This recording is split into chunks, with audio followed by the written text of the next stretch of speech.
So విశ్వాసాల్లో మొట్టమొదటిది అల్ప విశ్వాసం అని చెప్పాను. ఈ మాట ఎక్కడ రాస్తుంది? మత్తయి సువార్త 14:31. అండర్లైన్ చేసుకో, చదువు. గాలిని చూచి భయపడి మునిగిపోసాగి, ప్రభువా నన్ను రక్షించుమని కేకలు వేసెను. వెంటనే యేసు చెయ్యి చాపి అతని పట్టుకొని, అల్ప విశ్వాసి, ఎందుకు సందేహపడుతువని అతనితో చెప్పెను. మాంత్రికులు నీ మీద ప్రయోగం చేసి ఉండొచ్చు, నీ కనబడేటట్టే చేస్తుండొచ్చు, కానీ నువ్వు యేసయ్యకి వెళ్ళి చూసినంత వరకు ఎన్ని రకాల ప్రయోగాలు చేసినోడి మొహం పగలాల్సిందే, కానీ నీకేం కాదు. చేసినోడికి రాలుతుంటే పళ్ళు, నీకేం కాదు. దేవునికి స్తోత్రం. అది అది అది పక్క. కానీ ఎప్పుడు కూడా వాటిని గొప్ప చేయొద్దు. నాకు గట్టిగా చేశారు అన్నయ్య, అసలు ఎంత లాభం చేశారు అనుకున్నా, అసలు ఎంత ఎంత భయంకరంగా చేశారు అనుకున్నా, అసలు నా మీద మామూలు ప్రయోగాలు జరగట్లేదు, కళ్ళు మూసుకున్న ఏ కనపడుతున్నాయి. ఎందుకు కనపడుతుంది అంటే ఇంకా డబుల్ అవుతాయి. వాటికి వెళ్ళి చూడటం మొదలు పెట్టామంటే ఇంకా డబుల్ అవుతాయి, త్రిబుల్ అవుతాయి కూడా.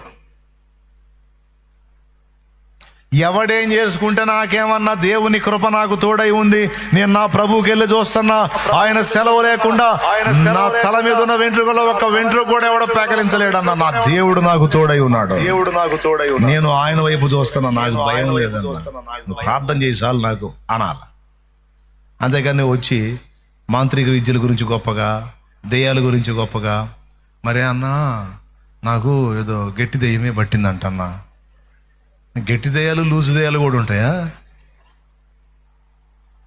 నాకే మంచి పవర్ఫుల్ దెయ్యం పట్టిందంట, అది పోనంటుంది అన్నయ్య. ఇంకేం ఇంట్లో దానికి కూడా గది కట్టించమ్మా అని చెప్పి, మరి ఏం చేయాలి? పోనన్నప్పుడు ఇంకేముంది, మీతో పాటు కాపురం చేసిద్దిలే, మీ కుటుంబంలో అది కూడా ఉంటుంది, ఇంకేం చేద్దాం ఉండండి, దానికి కూడా గది కట్టి డబుల్ బెడ్ వేసేసేయండి, శుభ్రంగా మీరు మీకున్న దానిలో కత్తి పెట్టండి, తింటుంది, ఇంట్లో వండుకుంటుంది. పాప అది మాత్రం ఏడ తిరిగితే ఎంతమంది కని పట్టిద్ది. ఏమన్నా నువ్వు మరి, లేకపోతే దెయ్యం మొహం వేసుకొని దెయ్యం మొహం దాన్ని పొద్దుగులు దెయ్యం గొప్ప దెయ్యం గోలే తప్ప నీకు. అరే దేవుడి వ్యవహారం చెప్పవే నువ్వు. దెయ్యాలు ఆయన ముందుకు వచ్చి సాగిలపడ్డాయి, సాష్టాంగపడ్డాయి.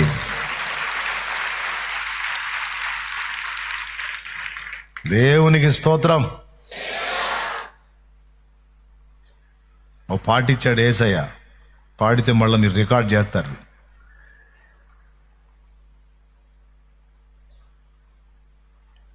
చేయనంటే పాడతా. ఏ నరుని రక్తమైనా రోగములను స్వస్థపరచేనా, ఏ నరుని రక్తమైనా దయ్యములను పారద్రోలేనా.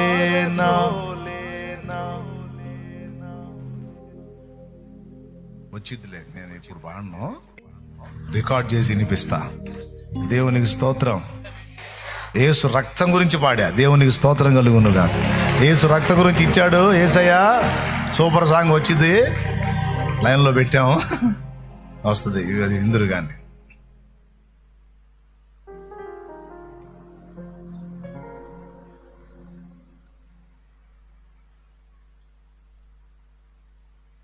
ఏ నరుని రక్తము రోగాలను బాగు చేయలేదు, దెయ్యాలను వెళ్ళకూడదు, కానీ యేసు రక్తం ప్రస్తావిస్తే, ఎందుకంటే యేసు రక్తమును బట్టి దయ్యాల రాజు, నాయకుడు సైతాను ఓడిపోయాడు, నాశనం అయిపోయాడు.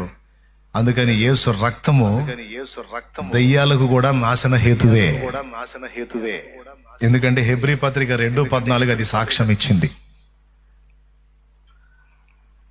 యేసు రక్తము ద్వారా, యేసు మరణము ద్వారా సాతానుకు నాశనమట. యేసు రక్తము, యేసు మరణము ద్వారా, యేసు రక్తము చిందుట ద్వారా సాతానుకు నాశనం కలిగిందంట. హెబ్రీ పత్రిక 2:14 ఇంటికి పోయి చూసుకోండి, ఇప్పుడు రాసుకోండి. దేవునికి స్తోత్రం, హల్లెలూయా. అందుకు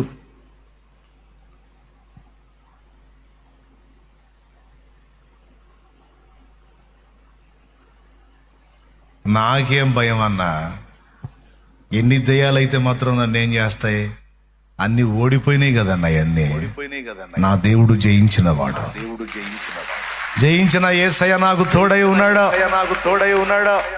నన్ను ఏదేం చేసిద్ది, నాకు ఆ భయమేం లేదు అంటారండి. పరిశుద్ధాత్మ కలిగినోళ్ళు, వాక్యం ఎరిగినోళ్ళు, విశ్వాసం గల్లోళ్ళు ఈ మాటలు మాట్లాడతారు.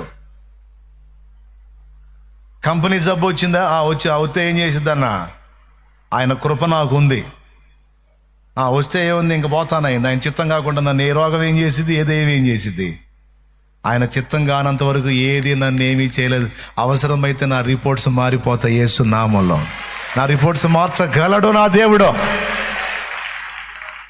నన్ను స్వస్థపరచగలడు. నాకు ఆ విశ్వాసం ఉంది. అల్ప విశ్వాసం కలిగిన వాళ్ళలాగా నేను డౌట్ పెట్టుకొని కాసేపు రోగంకి వెళ్ళని, కాసేపు ఏసైకి వెళ్ళి చూడండి. నేను వచ్చిందా రోగం, వస్తే వచ్చింది, వస్తే తీసేసే శక్తి ఆయనకి లేదా? తీసేస్తాడు. ఏందంట, ఎంతోమందిని బాగు చేసినోడు నన్ను బాగు చేయడా? నాకు విశ్వాసం ఉంది. నేను దాని గురించి ఆలోచించను, అసలు దాని ప్రస్తావనే వద్దు. నేను దాని వైపు చూశానంటే అది నన్ను గెలవడానికి ట్రై చేసిద్ది. అదే కాదమ్మా, ఏ సమస్య అయినా సరే దానికి వెళ్ళి చూసి ఏ సమస్య గురించి అయినా బాగా జుట్టు పీక్కొని ఆలోచించామనుకో, బెదరో సిట్రో ఇక అంతే. అవి తాసుపాంగానే పడగెత్తి బుస్సంట చూడు, అట్లా లెగుస్తూ ఉంటాయి అన్నమాట. అవి అటుకెళ్ళి చూడొద్దు, వచ్చినాయా అటుకెళ్ళి చూడొద్దు, ఆయనకి వెళ్ళి చూడు. నీవు నాకుండగా, నీవే నాండగా, నీవు నాకుండగా, నీవే నాండగా, నీవే నా ఆత్మదాహము తీర్చిన, వెంబడించిన బండవు, నీవేనా ఆత్మదా వెంబడించిన బండవు. కలవరపడినే కొండల వైపు నా కన్నులేతుదునా, కొండల వైపు నా కన్నులేతి కొదువతో నేను కుమిలెదనా, కొదువతో నేను కుమిలెదనా. దేవునికి మహిమ కలుగును గాక. ఏమంటే సమస్యలకు వెళ్ళి, కొండలకి వెళ్ళి, బండ్లకి వెళ్ళి కాదు. సర్వకృపానిధి ఆయన, సంపదల గని ఆయన, సకలము చేయగల నీ వైపే నా కనులెత్తి చూచుచున్నాను అంటాడు. పాడేదా అది, సర్వకృపానిధివే, సంపదల గనివి, సర్వకృపానిధివే, సంపదల ఘనివి, సకలము చేయగల నీవైపేనా కన్నులేతి చూచెదా. సకలము సకలము సకలము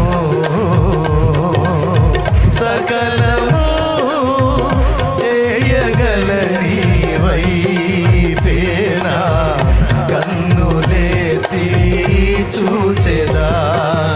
ఆరాధనా స్తుతి ఆరాధనా, ఆరాధనా స్తుతి ఆరాధనా, ఆరాధనా స్తుతి ఆరాధనా, ఆరాధనా స్తుతి ఆరాధనా, నీకే నీకే నా ఆరాధనా, నీకే నీకే నా ఆరాధనా, నీకే నీకే సయా ఆరాధనా, ఆమేన్. నీకే నీకే నా ఆరాధనా. దేవునికి మహిమ, దేవునికి మహిమ. మా నాన్న బేదోడు అనుకున్నాం. మా నాన్న బేదోడు అనుకున్నంత వరకు కంట్రోల్లో ఉంటాం. మా నాన్న ఫుల్ సౌండ్ అని తెలిసి ఇంక ఆగుతామైంది. దేవునికి స్తోత్రం. హల్లెలూయా. ఏమండి మీరు చెప్పండి, అవునా? మన నాన్న సర్వశక్తుడని తెలియక అన్నిటికీ భయపడ్డాం, అందరికీ భయపడ్డాం. ఆయన సర్వశక్తుడని అర్థమైన తర్వాత ఇంకేమని లెక్క చేద్దాం? ఏ పరిస్థితిని లెక్క చేద్దాం? ఆయన కూడా చెప్తున్నాడు గట్టిగా, నాకెళ్ళి చూసినంత వరకు అవి ఏవైనా నీ కాళ్ళ కిందే ఉంటాయి. నా బిడ్డ, ఈ రాత్రి నా మాట విను. నా వైపు నువ్వు చూసినంత వరకు అవి ఏవైనా సరే నిన్ను అధిగమించలేవు, నీ కాళ్ళ కిందే ఉంటాయి. నా వైపు నుంచి నువ్వు దృష్టి మళ్ళించావా, నువ్వు పక్కకి చూసావా, వాటికెళ్ళి చూసావా, ఇక నేను మౌనం అయిపోతా, నువ్వు తన్నులు తింటమే. మళ్ళీ చెబుతున్నాను, దేవుడు చెప్పే మాట, నువ్వు వాటికెళ్ళి చూసి కంగారు పడ్డావా, ఇక నేను మౌనం అయిపోతా, ఇక నువ్వు తన్నులు తింటమే. అట్టొద్దులే ప్రభు అంటావా, మరి అది నాకెళ్ళి చూడు. అప్పుడు అన్నీ మళ్ళీ కాళ్ళ కిందకు వస్తాయి. మేమేమన్నాం బ్రదర్ నిన్ను, అసలు మేమేమన్నాం? ఇప్పుడేగా నా మీదకి రాబోయారు మీరు. రాబోయామా? సారీ బ్రదరు, ఇంక రావులే, కిందే ఉంటాం. జోక్ లాగా ఉందా నేను చెప్పేది? సీరియస్. తీసుకుంటే ధన్యుడు. ఎడు చూద్దాం, పైగా యేసు వైపు, అది యేసు వైపు. పైకి చూడమన్నాడు అన్న, దేవునికి వెళ్ళి చూడమన్నాడు. రోడ్డు మీద చూశారు, ఎదురు వెనక వాహనాలు వస్తుంటాయి, మళ్ళీ ఎందుకు వచ్చిన గొడవ? మనస్సులో ఆయన వైపే చూడండి, ఆయన వైపే చూడండి, ఆయన వైపే చూడండి. అన్ని పరిస్థితులు కంట్రోల్లోకి వస్తాయి. ఇది అల్ప విశ్వాసుల గతి. అల్ప విశ్వాసుల పరిస్థితి ఏంది? కాసేపు ప్రభుకి వెళ్ళి చూస్తారు, కాసేపు ఏం పరిస్థితులకి వెళ్ళి చూస్తారు. అబద్ధాలు ఆడకుండా నిజం చెప్పండి, ఈ సరుకు లిస్టులో మనం ఉన్నామా లేదా?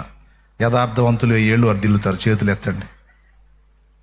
అది గురించి చెప్పాల, దాదాపు 90% కాదు, అందరూ చేతులు ఎత్తారు. దాదాపు సరుకు అంతా అదే సరుకు లాగుంది. ఏమండి? అట్లేం కాదన్నా, నాకు ఎన్ని పరిస్థితులు ఉన్నాయి ఇప్పటి వరకు, ఆయనకి వెళ్ళి చూశాను, అధిగమిస్తా వచ్చానన్నా, ఇక ముందు కూడా ఆయనకి వెళ్ళి చూస్తాను అన్న వాళ్ళు చేతులు ఎత్తండి. మరి ఇందాక ఎత్తారు, మళ్ళీ ఎత్తుతున్నారుగా. రైట్. సరే, ఇప్పటిదాకా ఒకవేళ అటు ఇటు చూసినా కనీసం ఇక నుంచి అన్న ఆయనకి వెళ్ళి చూడండి.